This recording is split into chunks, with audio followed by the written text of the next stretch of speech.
여러분, 해방 이후에 38선 분단이 없었다면 민족 상장의 비극, 한국전쟁 6.25도 없었을 겁니다.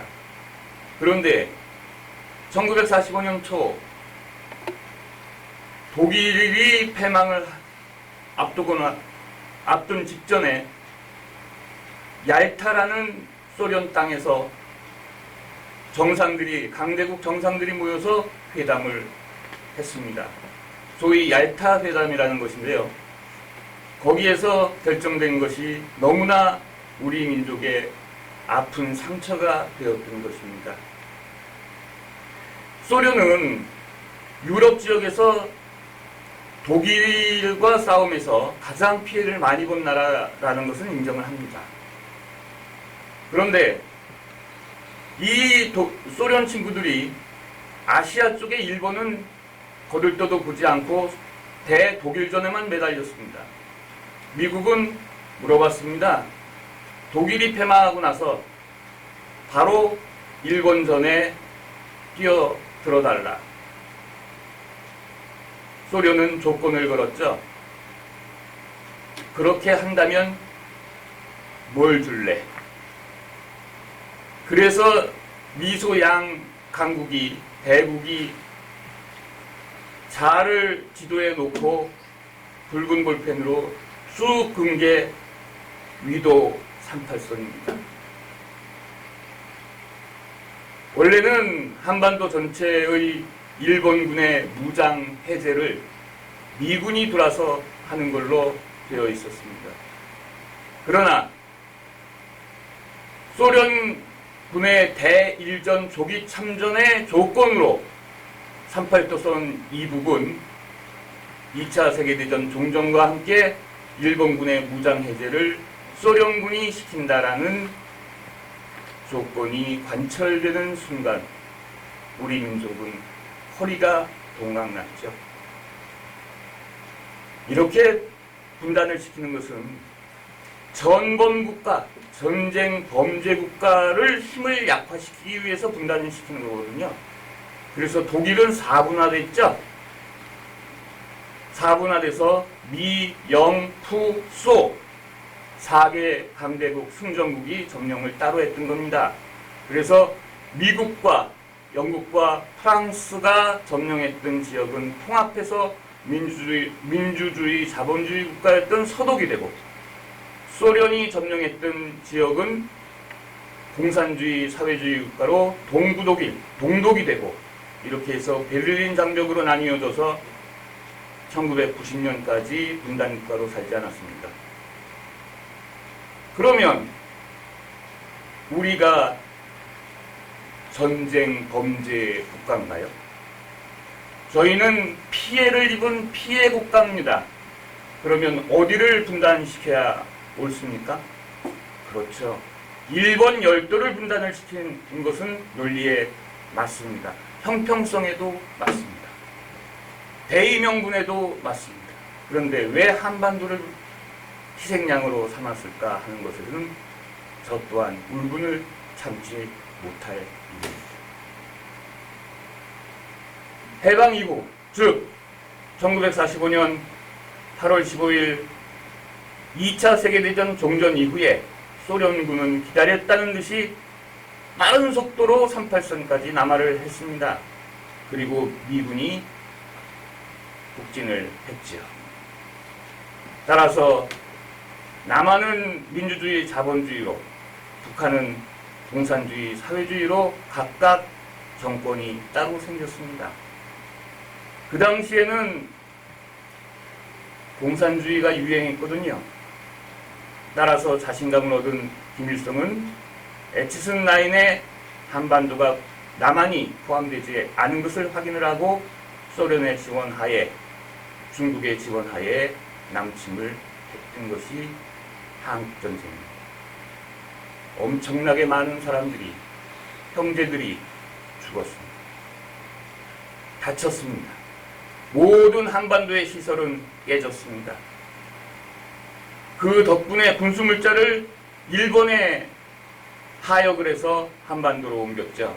일본은 떼부자가 되었고 전쟁 범죄 국가인 일본의 부흥은 엄청난 속도로 부활할 수가 있었습니다. 왜 민족의 운명은 이렇게 돼야 할까요? 우리는 무방비로 3일 만에 서울을 내줍니다. 왜? 소련제 탱크를 앞세운 북한 괴뢰군을 당해낼 수가 없었기 때문입니다. 저희는 탱크가 한 대도 없었거든요. 3일 만에 서울중앙청에는 인공기가 걸렸습니다. 우리는 밑으로 쭉 후퇴를 할 수밖에 없었죠. 나중에는 어디까지? 낙동강 전선까지 후퇴를 할 수밖에 없었습니다.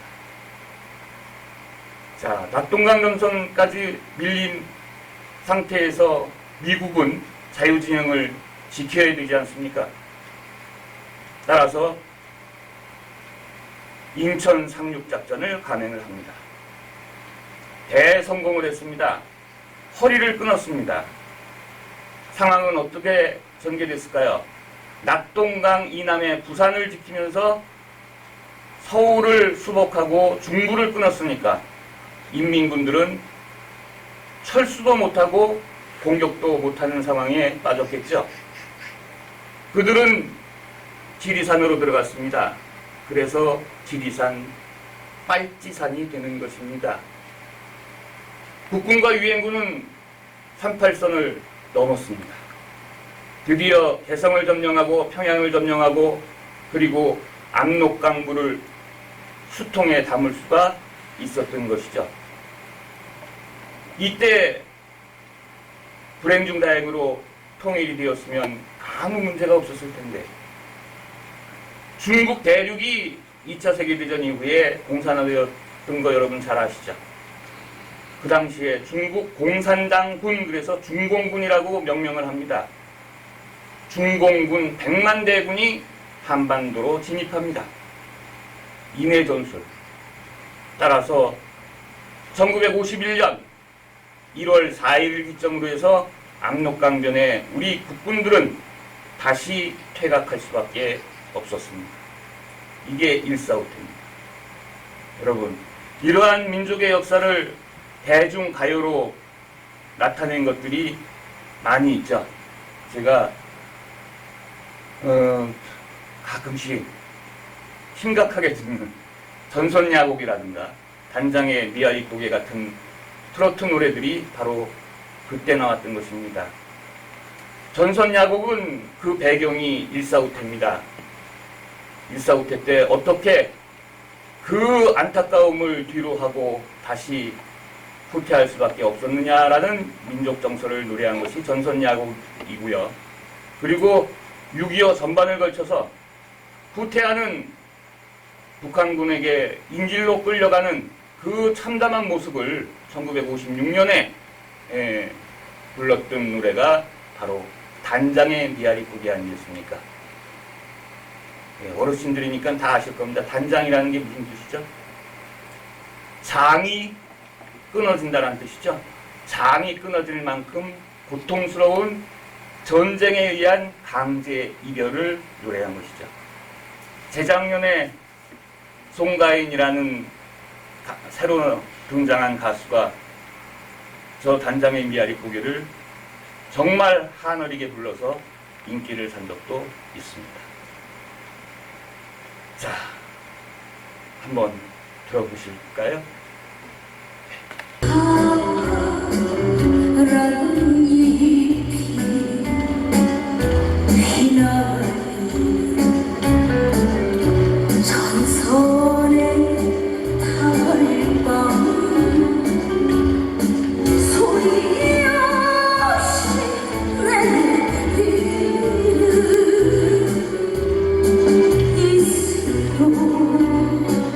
자고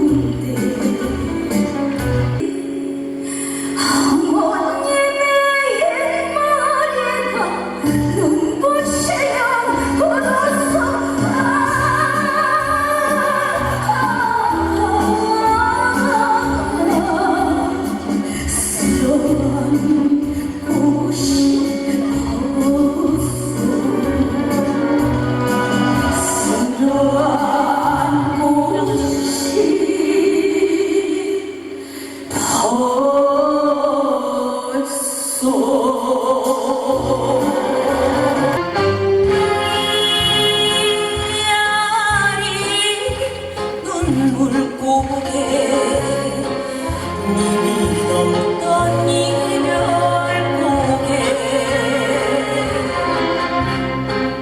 화양연기 앞을 가려 눈 못 뜨고 헤매일 때 당신은 철사줄로 두 손 꽁꽁 묶인 채로 뒤돌아보고 돌아보고 맨발로 철며 끌려가신 이곡에요 한마는 미안이 고개. 예, 노래 들어보셨습니까? 예, 저는 전편을 준비를 해도요, 예, 저작권 문제 때문에 전편의 노래가 다 방영될 수 없음을 이해해 주시기를 바라겠습니다. 유튜브에 굉장히 많이 깔려 있으니까 한번 찾아서 들어보시기 바랍니다. 자, 6.25 전쟁이 터지고 나서 3일 만에 서울을 그들에게 내줍니다. 그리고 우리가 돈이 없어서 바로 신청사를 건설하지 못하고 일본 총독부 건물을 중앙청이라는 이름으로 해서 새로 건국된 대한민국의 중심 청사로 쓴 거는 여러분들이 잘 아시죠? 이것이 역사박물관이 되고 김영삼 정부 때 헐려서 지금은 경복궁이 복원된 것도 잘 아실 겁니다. 자, 바로 조선 총독부 건물을 그냥 썼던 중앙청 건물입니다. 여기에 당연히 태극기가 휘날려야 되는 거 아니겠습니까? 그런데 6월 28일부터 인공기가 휘날리기 시작을 했습니다. 언제까지요? 약 3개월 동안 인천 상륙작전으로 우리가 재수복하기 전까지 말입니다. 자, 여러분, 우리의 후손에게 또 이런 조국을 물려주시겠습니까? 이런 나라를 만들지 않고 물려주지 않기 위해서 여러분들은 너무 고생하셨습니다. 열심히 일하셨습니다. 그래서 지난 강의 제목이 당신은 산업 역군이었습니다 라는 제목으로 제가 이 강좌를 열었던 것입니다.